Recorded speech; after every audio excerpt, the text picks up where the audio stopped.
আউযুবিল্লাহি মিনাশ শাইতানির রাজিম বিসমিল্লাহির রহমানির রহিম। আমি কামরুন নাহার শিখা। আমি 2019 সালে আপনাদের ভোটে নির্বাচিত হয়েছি। আমি একজন বীর মুক্তিযোদ্ধার সন্তান। মরহুম কামাল, আমার পিতার নাম মরহুম কামাল উদ্দিন। আমার পরিবারে 3 জন সদস্য মুক্তিযোদ্ধা। আমার স্বামী গোলাম জিলানী জলম ইউনিয়নের আমৃত্য সভাপতি ছিলেন। আমার ভাসুর শামসুল হুদা স্যার স্বাধীনতা পরবর্তী বাংলাদেশ আওয়ামী লীগের প্রথম সাধারণ সম্পাদক এবং তিনি মহান মুক্তিযুদ্ধের বরুড়া উপজেলা সংগ্রাম পরিষদের যুগ্ম আহ্বায়ক ছিলেন। আমার শ্বশুর আব্দুল হামিদ মাস্টার বৃহত্তর জলম ইউনিয়ন পরিষদের টানা 33 বছর চেয়ারম্যান ছিলেন। আপনি ব্যক্তি জীবনে কোন দল করেন? আমি বাংলাদেশ আওয়ামী লীগের কি পদে আছেন আপনি? আমি বাংলাদেশ আওয়ামী লীগের বাংলাদেশ মহিলা আওয়ামী লীগের বরুড়া উপজেলার যুগ্ম আহ্বায়ক হিসেবে আছি এবং বৃহত্তর জলম ইউনিয়নের মহিলা লীগের সভাপতি হিসেবে আছি। এছাড়াও আমি নারী ইউনিয়ন ফোরামের সদস্য, জেলা কুমিল্লার জেলা নারী ইউনিয়ন ফোরামের সদস্য হিসেবে দায়িত্ব পালন করছেন। আপনার এই 5 বছরে আপনার যে অর্জনগুলো এই বিষয়গুলো যদি কিছু বলতেন।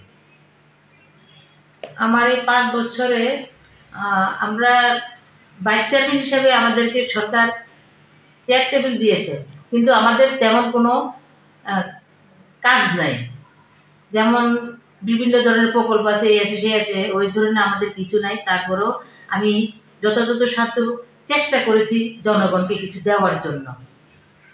আমি পরিষদ থেকে আপনার করোনাকালীন সময় আমার নিজের অনারিয়ামের টাকা দিয়ে আমি মানুষকে চাল ডাল তেল চিনির যা কিছু প্রয়োজন আমি কিনে দিয়েছি আমার এলাকার লোকজনকে।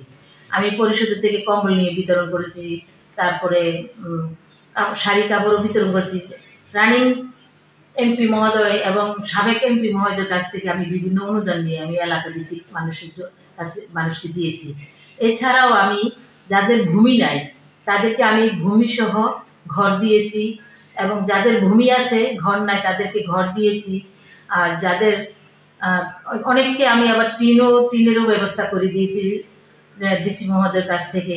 এছাড়াও আমি মানুষকে মুক্তিযুদ্ধ ভাতা, বিধবা ভাতা, বয়স্ক ভাতা, মাতৃত্বকালীন ভাতা, বিভিন্ন ধরনের ভাতা আমি তাদেরকে সহযোগিতা করেছি। তারা এখন এই ভাতাগুলি পাচ্ছে। আগামীতে মানে চলতি যেই নির্বাচন চলছে, এই বছর যদি আপনি নির্বাচিত হন, আল্লাহ পাক যদি আপনাকে কবুল করে, এই বরুড়ার জন্য কি করার চেষ্টা করবেন? আমার সাধ্য মতো আমি চেষ্টা করব যে বাল্য বিবাহকে কীভাবে বন্ধ করা যায় ওই দিকটা আমি একটু দেখবো। আর তাছাড়া মাদক আসক্ত হয়ে যাচ্ছে বিভিন্ন পরিবারের ছেলে মেয়েরা, শিশুরা, এদেরকে কিশোরেরা, এটা থেকে কীভাবে বের করা যায় সেইভাবে চেষ্টা করব। এলাকার উন্নয়ন তো টুকটাক আমি করতে আছি। এছাড়াও আমি ঠিকাদারের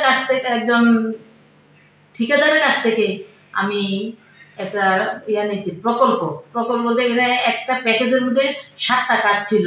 আমি 18 লক্ষ টাকা দিয়ে কিনে বিভিন্ন ইউনিয়নে আমি কাজগুলি করেছি, যাতে আমাকে কেউ বলতে না পারে ভোটের জন্য যাওয়ার পরে যে আপনি কিছুই করেন নাই এলাকার জন্য।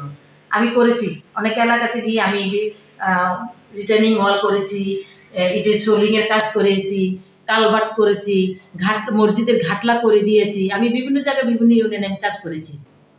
আগামীতেও ইনশাল্লাহ আমার করার ইচ্ছা আছে।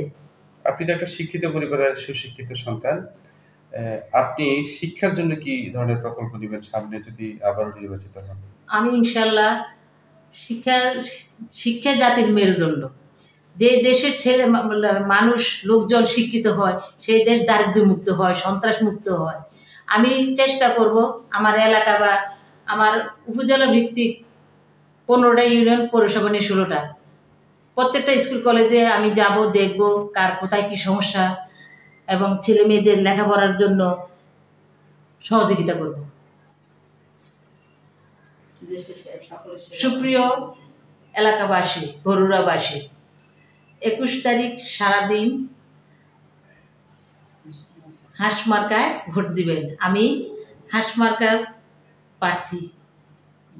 আমাকে আপনাদের মূল্যবান ভোট দিয়ে আবারও নির্বাচিত করবেন আপনাদের পাশে থাকার জন্য, আপনাদের সাথে যাতে আমি কাজ করতে পারি। আপনাদের ভালোবাসা, আপনাদের সহযোগিতা আমি কামনা করি। জয় বাংলা, জয় বঙ্গবন্ধু, জয় হোক বাংলাদেশের মেহনতি মানুষের।